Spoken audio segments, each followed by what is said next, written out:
Good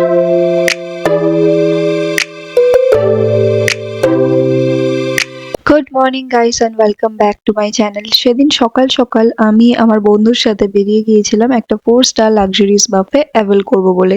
হোটেলটার নাম ছিল Peerless in, যেটা আছে ধর্মতলায়, আর রেস্টুরেন্টটার নাম হলো ওশানিক, যেখানে চলছিল এখন 50% ডিসকাউন্ট ওনাদের বাফের উপর। তো আমরা ওই বাফেটা ট্রাই করতে গিয়েছিলাম, কিন্তু বাফেটা ট্রাই করতে গিয়ে এদের অফুল সার্ভিস আর ওয়ার্স্ট ফুড কোয়ালিটি এক্সপিরিয়েন্স করার পর আমাদের পেটও ভরলো না। লাস্টে আমরা ডিসাইড করলাম যে গড়িয়া থেকে ফিরবো, তো গড়িয়ার যে করিমস আছে ওই করিমসে যাব একবার। তো আজকে আমি করিমসের ভিডিও তোমাদের সাথে শেয়ার করছি। আগের ভিডিওতে আমি ওশানিকের এক্সপিরিয়েন্স শেয়ার করেছিলাম, যেটা আমি তোমাদেরকে আই বাটনে দিয়ে দেবো, তোমরা চাইলে ওই ভিডিওটা ভিজিট করতে পারো। তো চলে এসেছি আমরা গড়িয়ার করিমসে, যেটার এক্স্যাক্ট লোকেশন তোমাদেরকে আমি নিচে ডেসক্রিপশন বক্সে দিয়ে দেবো, চেক করে নিও। যেহেতু আমরা দুজন ছিলাম, তো সাইডের এই ছোট টেবিলটা দেওয়া হয়েছে আমাদেরকে।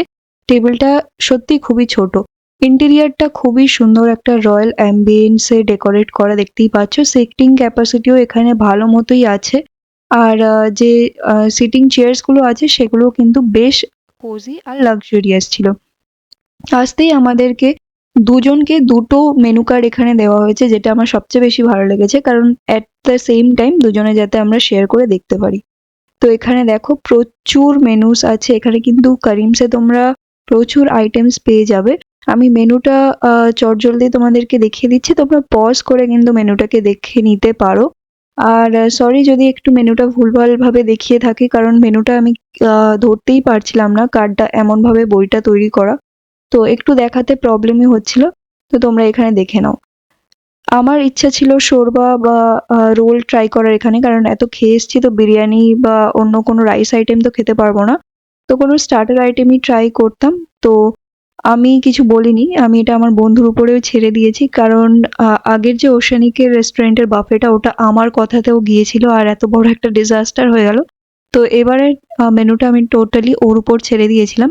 তো ও যেগুলো অর্ডার করেছে সেগুলোই আমরা খেয়েছি, আর তোমাদেরকে আমি শেয়ার করব এই ভিডিওতে আমাদের করিমস এক্সপিরিয়েন্সটা ঠিক কেমন ছিল। তো মেনুটা আমি তোমাদেরকে পুরোপুরি দেখিয়ে দিলাম, তোমরা পজ করে চাইলে দেখে নিতে পারো। আর এখানে সার্ভিস কিন্তু ভীষণ স্লো, হয়তো ফ্রেশলি কুক করে দেয় বলে এতটা টাইম লাগে। আমাদের কিন্তু অর্ডার করার প্রায় 15 to 18 মিনিটস পরে কিন্তু খাবার এসছে, আর ইন দ্য মিন টাইম আমরা দুজন সারাক্ষণ শুধু ডিসকাসই করে যাচ্ছি যে আমাদের সাথে আজকে বাফেতে কিরকম স্ক্যাম হলো। তো প্রায় 15 মিনিটস পর আমাদের এখানে ফার্স্ট এসছে ফ্রেশ লাইম সোডা, কারণ অনেকটা জার্নি করে এসছি, তো একটু গলাটাও ভেজানোর দরকার। ফ্রেশ লাইম সোডা অর্ডার করেছিলাম। তো এটার প্রাইস পড়েছিল 95 রুপিস পার গ্লাস। খেয়ে দেখা যাক। সত্যি বলতে আমি জানি না কেন আজকের প্রত্যেকটা আইটেম যা যা ট্রাই করছি এতটা ব্ল্যাঙ্ক লাগছে কেন। ফ্রেশ লাইম সোডাটাতে একটুও নুন নেই, মিষ্টি নেই। নুন আছে তাও ঠিক আছে, কিন্তু মিষ্টি নেই। যেন জলের সাথে একদম লেবু মিলিয়ে দিলে যেরকম হয় না, সেরকম। আমার বন্ধু তারপর বলছে যে রেল লাইনে যে পাতি 30 টাকার সোডা পাওয়া যায় সেটাও এর থেকে ভালো খেতে। তো এরকমই খারাপ এক্সপিরিয়েন্স, একদম ভালো লাগেনি। নেক্সট এরপরে আমরা নিয়েছি গোস্ত শামি কাবাব, যেটা 410 রুপিস পার প্লেটের প্রাইস পড়েছে। তার সাথে সাথে এখানে হাঁড়ি পুদিনে কি চাটনি দিয়েছে, মানে এক একটা পিস এখানে 205 রুপিস। আজকে তো বড্ড গায়েও লাগছিল যে এতটুকু একটা পিসের দাম 205 রুপিস করে পড়েছে। তো যাই হোক, খেয়ে দেখা যাক। খেয়ে যদি ভালো হয় তাহলে কিন্তু এই আফসোসটা আর থাকবে না, কারণ অলরেডি একটা বাফেতে এত টাকা খরচা করে এসছি, আর তার উপর যদি খেতে না পারি তাহলে তো আরো আফসোস হবে। তো দেখো আমি আমার প্লেটে নিয়ে নিয়েছি, ও একটা নিয়েছে, আমি একটা নিয়েছি। এখানে একটা জিনিস কিন্তু মানতে হবে, এখানে প্রেজেন্টেশন খুবই ভালো, একটা খাওয়ার প্রতি ভক্তি জাগে, যেটা ওশানিকে কিন্তু ছিল না। তো চলো এটা এবার কেটে খাওয়া যাক। সত্যি কথা বলতে যদি আমার একার এক্সপিরিয়েন্স হতো বা একার টেস্ট হতো তাহলে আমি আজকে এই কথাগুলো বলতাম না, কিন্তু আমি যে কথাগুলো, যে রিভিউগুলো আজকে শেয়ার করছি, এগুলো আমার প্লাস আমার বন্ধুর দুজনের রিভিউ। কাবাবটা এতটা ড্রাই ছিল, মানে গলায় আটকে যাচ্ছিল, সত্যি কথা বলতে একদম যদি শুকনো ছাতু তোমরা খাও যেরকম ভাবে গলায় আটকায় না, একদম সেরকম ভাবে আটকে যাচ্ছিল গলায়। আর কিমাটার এত স্ট্রং একটা সেন্ট, এত স্ট্রং একটা, মানে কেমন একটা গন্ধ বেরোচ্ছে আমি তোমাদেরকে বলে বোঝাতে পারবো না, যেটা আমার জন্য খুবই আনপ্লিজিং। যেমন তেমন করে আমার বন্ধুটা খাওয়াটা শেষ করেছে, বাট আমি এই দুগাল খেয়ে আর একদমই খেতে পারিনি। সত্যি এতটা গায়ে লাগছিল কি বলবো।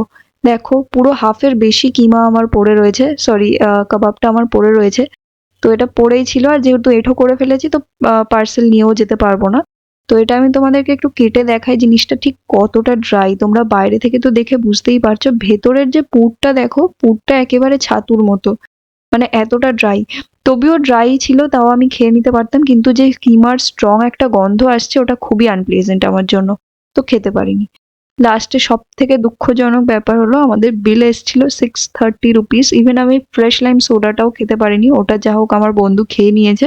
বাট এই কাবাবটা আমার পুরোটাই ওয়েস্ট গেল ধরতে গেলে। তো দিনটা আজকে পুরোটাই আমাদের ধরতে গেলে ওয়েস্ট গেছে। একবার আমি ভুল করলাম, একবার ও ভুল করলো, জানি না আমাদের সাথে আজকে কি হলো বা কি না হলো, বুঝতে পারলাম না। ভিডিওটা যদি তোমাদের হেল্পফুল লেগে থাকে তাহলে প্লিজ এই ভিডিওটাকে লাইক করো, শেয়ার করো, সাবস্ক্রাইব করো আমার চ্যানেলটা। আর ওশেনিকের ভিডিওটা তোমাদের জন্য আই বাটনে দেওয়া থাকলো। বাই।